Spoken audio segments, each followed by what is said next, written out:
الله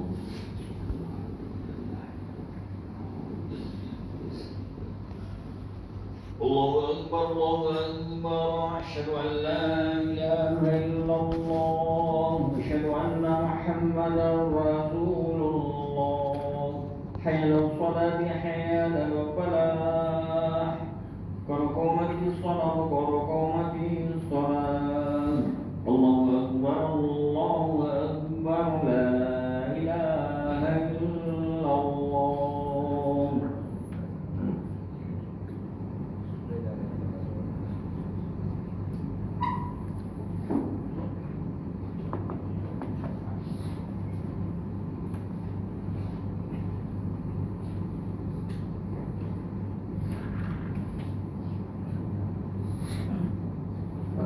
dan saf melakukan saf-saf yang kosong dan depan sudah tinggi dan merapatkan bahu untuk bagian lain kosong ketika tidak roh kosong menunjukkan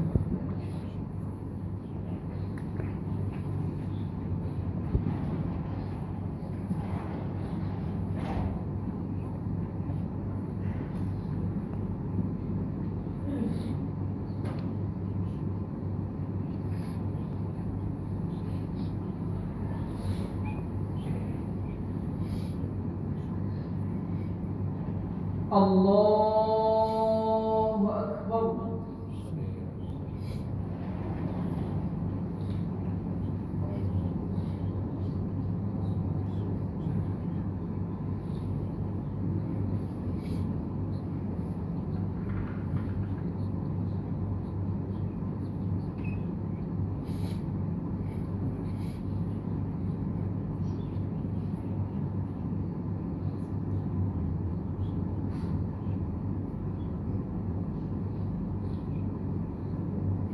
بسم الله الرحمن الرحيم الحمد لله رب العالمين الرحمن الرحيم مالك يوم الدين إياك نعبد وإياك نستعين اهدنا الصراط المستقيم صراط الذين أنعمت عليهم غير المغضوب عليهم ولا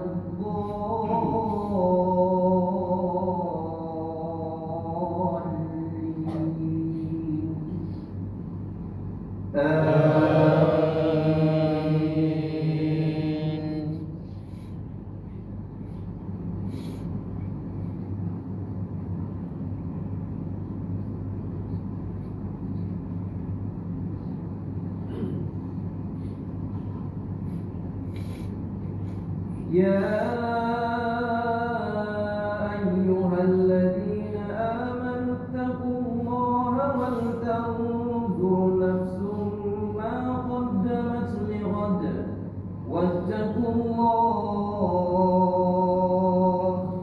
إن الله خبير بما تعملون ولا تكونوا كالذين نسوا الله فأنساهم أنفسهم أولئك هم الفاسقون لا يستوي أصحاب النار وأصحاب الجنة أصحاب الجنة هم الفائزون لو أنزلنا هذا القرآن على جبل لرأيته خاشعا متصدعا من خشية الله وتلك الأمثال نضربها للناس لعلهم يتفكرون هو الله الذي لا إله إلا هو عالم الغيب والشهادة هو الرحمن الرحيم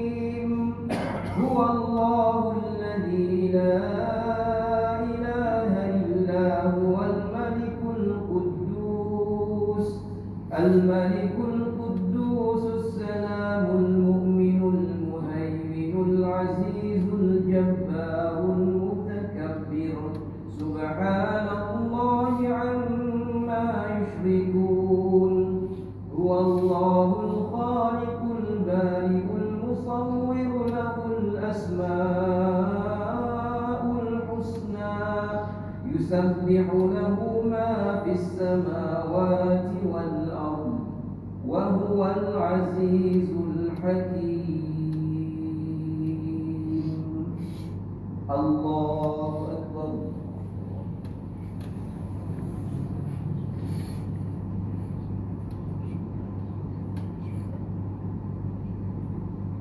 سمع الله لمن حمده. الله أكبر.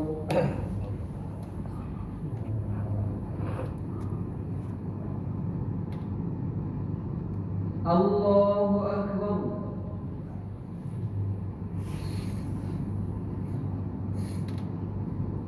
الله أكبر.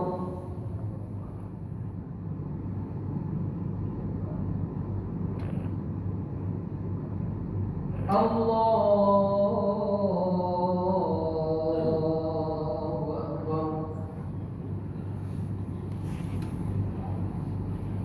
بسم الله الرحمن الرحيم. الحمد لله رب العالمين الرحمن الرحيم مالك يوم الدين إياك نعبد وإياك نستعين اهدنا الصراط المستقيم صراط الذين أنعمت عليهم غير المغضوب عليهم ولا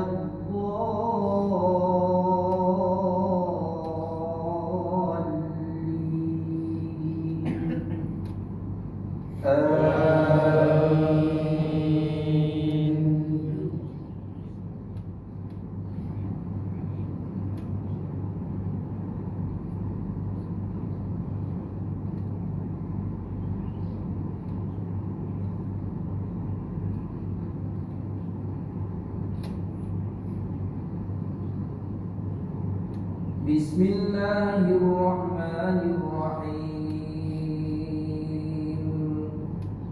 والتين والزيتون وطور سينين وهذا البلد الأمين لقد خلقنا الإنسان في أحسن تقويم ثم رددناه أسفل سافلين إلا الذين آمنوا وعملوا الصالحات فلهم أجر غير ممنون فما يكذبك بعد بالدين أليس الله بأحكم الحاكمين.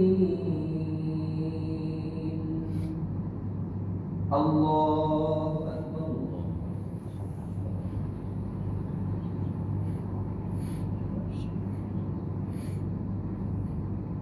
سمع الله لمن حمده. اللهم اهدنا فيمن هديت وعافنا فيمن عافيت وتولنا فيمن توليت وبارك لنا فيما أعطيت وقنا برحمتك شر ما قضيت.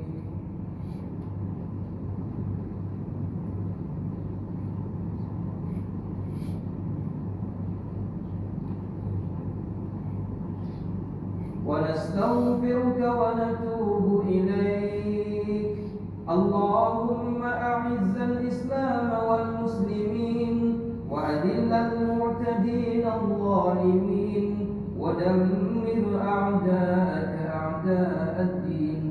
اللهم انصر إخواننا المسلمين في كل مكان وخصوصا في فلسطين وارفع عنهم القحط والبلاء والحرب والاعتداء برحمتك يا أرحم الراحمين.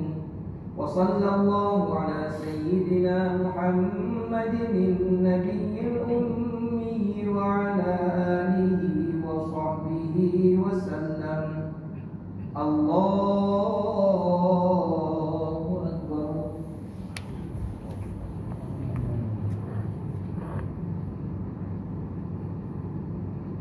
الله أكبر.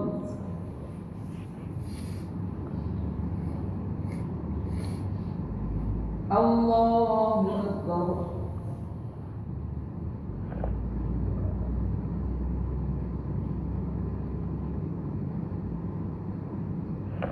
الله أكبر.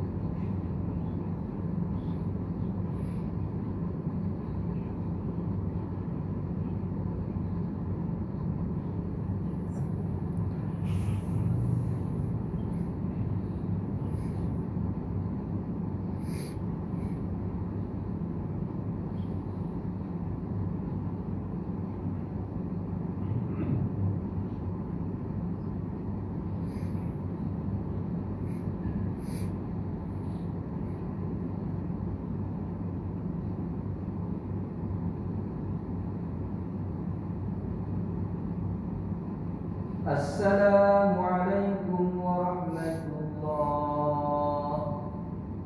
السلام عليكم ورحمة الله.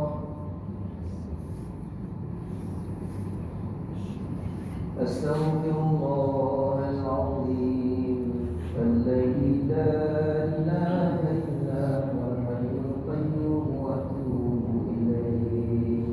أستغفر الله العظيم الذي لا إله إلا هو الحي القيوم وأتوب إليه. أستغفر الله العظيم الذي لا إله إلا هو الحي القيوم وأتوب إليه. لا إله إلا الله وحده لا شريك له الملك وله الحمد يحيي ويميت وهو على كل شيء قدير. لا إله إلا الله وحده لا شريك له الملك وله الحمد يحيي ويميت وهو على كل شيء قدير. لا إله إلا الله وحده لا شريك له الملك وله الحمد يحيي ويميت وهو على كل شيء قدير. لا إله إلا الله وحده لا شريك له الملك وله الحمد يحيي ويميت وهو على كل شيء قدير.